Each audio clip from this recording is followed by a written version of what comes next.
प्रिय भाइयों तथा बहनों, प्रार्थना का हमारे जीवन में बहुत ही गहरा महत्व है।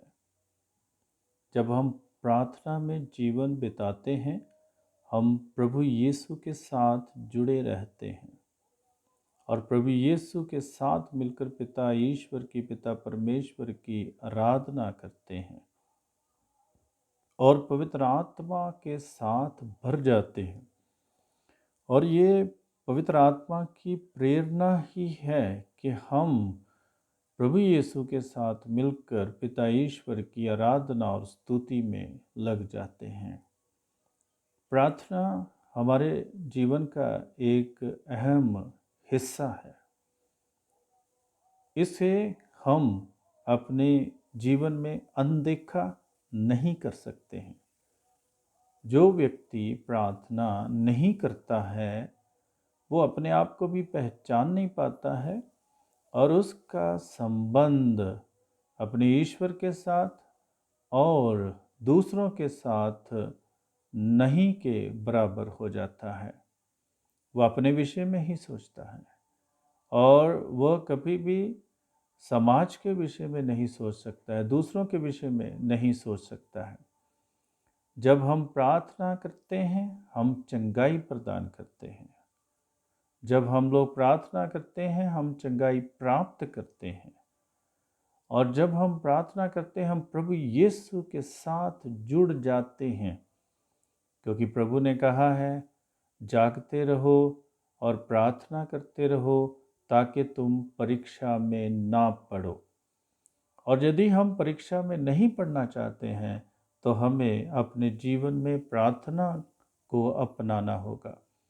प्रभु के साथ कुछ पल निकालने होंगे, प्रभु के साथ बैठना होगा। और जब हम प्रभु के चरणों में बैठते हैं, प्रभु की आवाज़ को सुनते हैं, प्रभु हमारे जीवन को सार्थक बनाते हैं, सक्षम बनाते हैं। हम देखते हैं जब प्रभु यीशु मर्था और मरियम के घर में जाते हैं और मरियम प्रभु के चरणों में बैठकर प्रभु की बातों को सुनती है और प्रभु कहते हैं कि मरियम ने उत्तम भाग चुन लिया है जो इससे नहीं लिया जाएगा। हम लोग संत याकूब के पत्र में पढ़ते हैं 5 अध्याय 13 से 16 वाक्य तक, यदि आप लोगों में कोई कष्ट में हो तो वह प्रार्थना करे, कोई प्रसन्न हो तो वह भजन गाए, कोई अस्वस्थ हो तो कलीसिया के अध्यक्षों को बुलाए और वे प्रभु के नाम पर उस पर तेल का विलेपन करने के बाद उसके लिए प्रार्थना करें। वह विश्वासपूर्ण प्रार्थना रोगी को बचाएगी और प्रभु उसे स्वास्थ्य प्रदान करेगा। यदि उसने पाप किया है तो उसे क्षमा मिलेगी। इसलिए आप लोग एक दूसरे के सामने अपने अपने पाप स्वीकार करें और एक दूसरे के लिए प्रार्थना करें जिससे आप स्वस्थ हो जाएं। धर्मात्मा की भक्तिमय प्रार्थना बहुत प्रभावशाली होती है। आमीन। ये प्रभु की कृपा है। जब हम प्रभु के चरणों में समर्पित करते हुए प्रार्थना करते हैं, प्रभु की कृपा बरसती है और हमें चंगाई प्राप्त होती है। हमारे आत्मा प्रभु की ओर अभिमुख हो जाती है और हम आत्मिक चंगाई का अनुभव करते हैं। जब हम आत्मिक चंगाई का अनुभव करते हैं तो तब हम किसी भी हालत और किसी भी हालात में प्रभु के साथ जुड़े रहते हैं। और जब तक हम लोग आत्मिक चंगाई प्राप्त नहीं करते हैं, हम प्रभु के साथ जुड़े नहीं रहते हैं। प्रभु के पास हम केवल शारीरिक चंगाई के लिए ही नहीं जाते हैं, लेकिन आत्मिक चंगाई के लिए जाते हैं। और जब आत्मिक चंगाई प्राप्त करते हैं, शारीरिक चंगाई अपने आप शुरू होती है और हम शारीरिक रूप से भी स्वस्थ हो जाते हैं। लेकिन पहले हमारी लालसा होनी चाहिए, हमारी आतुरता होनी चाहिए आत्मिक चंगाई प्राप्त करने के लिए। जब हमारा हृदय साफ है, जब हमारा हृदय शुद्ध है, जब हमारा हृदय पवित्र है, तो हम बाहरी बीमारियों से लड़ने के काबिल हो जाते हैं, लड़ने के सक्षम हो जाते हैं, क्योंकि सामर्थ्य प्रभु का है, क्योंकि शक्ति प्रभु की है, क्योंकि प्रेम प्रभु का है, क्योंकि कृपा प्रभु की है, क्योंकि प्रेरणा प्रभु की है। और जब प्रभु हमारे साथ हैं, आत्मिक तौर पर हम चंगाई का अनुभव करते हैं, तो वो बाहरी रूप अभी हमारी शारीरिक चंगाई अपने आप शुरू हो जाती है। इसलिए हमें आत्मिक चंगाई के लिए प्रभु के चरणों में समर्पित अपने आप को करना है। या संत याकूब हमें बताते हैं, यदि आप लोगों में कोई कष्ट में हो तो वो प्रार्थना करें। बहुत बार हम लोग प्रार्थना नहीं करते हैं, प्रभु के चरणों में अपनी बीमारियों को समर्पित नहीं करते हैं, प्रभु के चरणों में अपने आप को समर्पित नहीं करते हैं, प्रभु के चरणों में अपने विचारों को समर्पित नहीं करते हैं, प्रभु के चरणों में हम दूसरे लोगों को भी समर्पित नहीं करते हैं। हम एकदम भागते हैं दवाई लेने के लिए।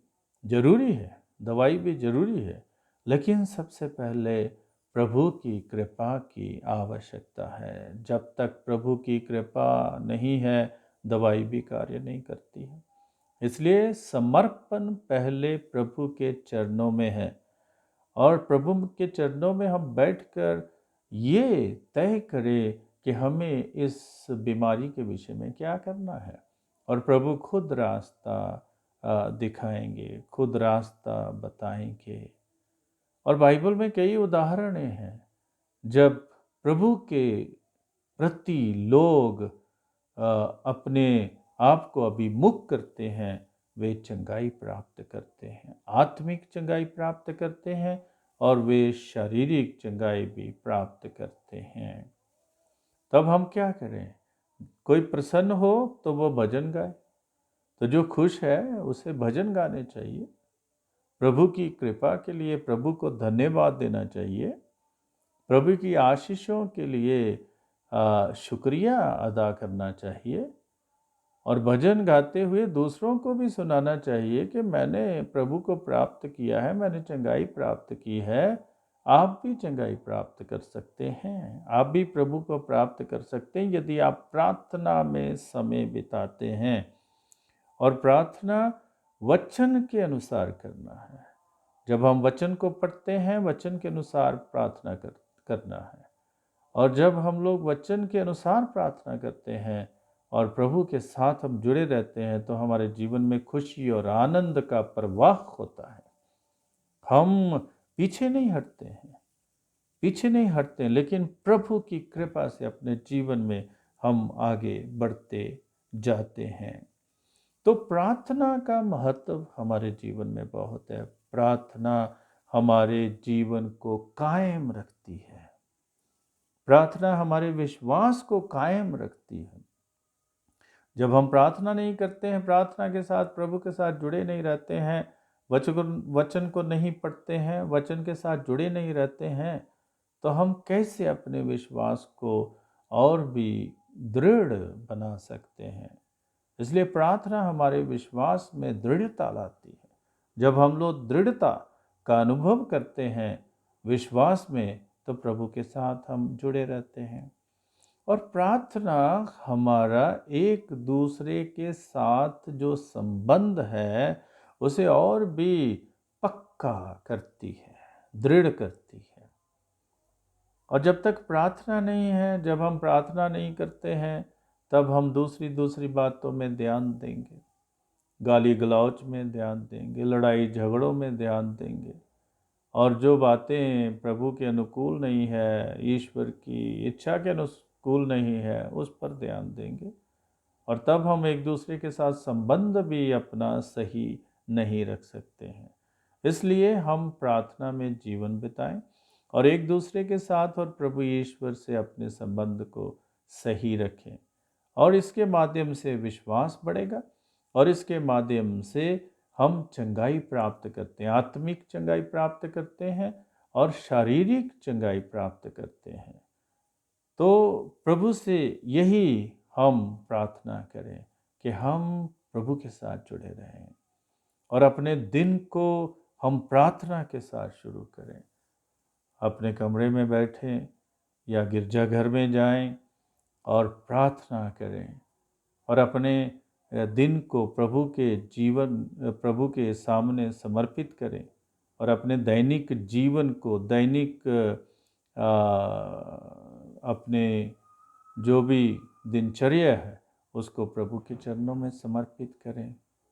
तो प्रिय भाइयों तथा बहनों, प्रार्थना करना ना भूलें। प्रार्थना में बहुत शक्ति है, प्रार्थना में सामर्थ्य है और प्रभु हमेशा हमें भी शक्ति प्रदान करते जब हम लोग प्रार्थना करते हैं।